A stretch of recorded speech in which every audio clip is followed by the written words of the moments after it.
All right.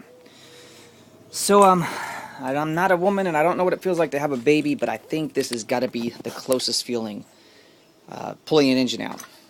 And this is probably the fourth day I've been working on this, and I've just been running into problem after problem.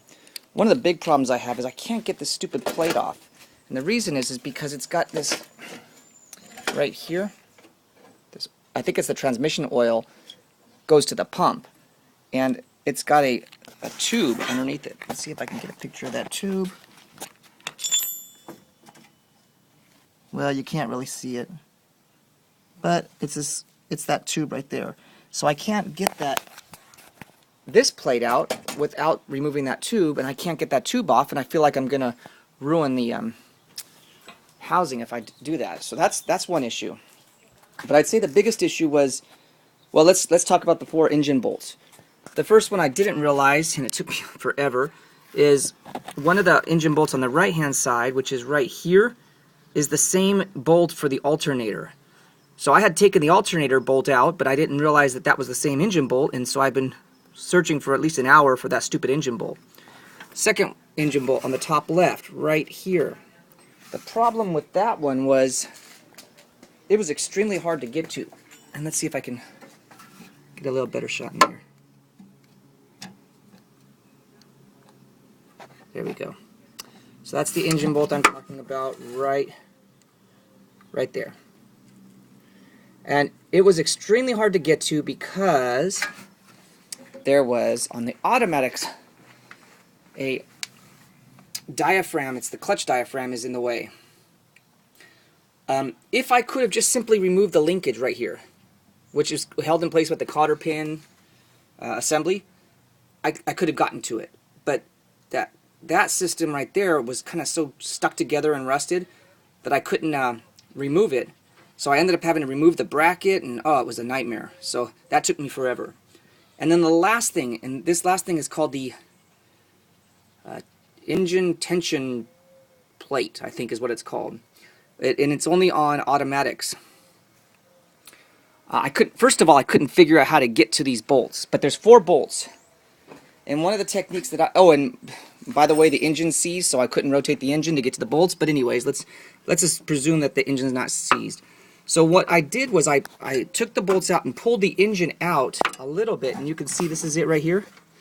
This is that tension system, and there are 4 bolts. I'm going to go underneath and show you where these bolts are that are star bolts, and they're only 8 millimeters, and I need to remove those because the engine won't come out with that big old plate attached to it. So let's take a look at, number 1, that plate, the bolts, and then 2, if the engine could have rotated, I'll show you how I could have removed it. Okay, so I think the hardest thing I had when I was online is where the hell am I when people were making these videos. So I'm on the driver's side underneath the wheel where there's the tire. So I'm coming underneath. You can recognize that guy right there, which is the valve covers. Here's the heat exchange. Oops. Sorry for the poor video. Okay, so then I'm coming up under here. Let's see, there's what am I looking at? Oh, right here. That's the engine bolt right there.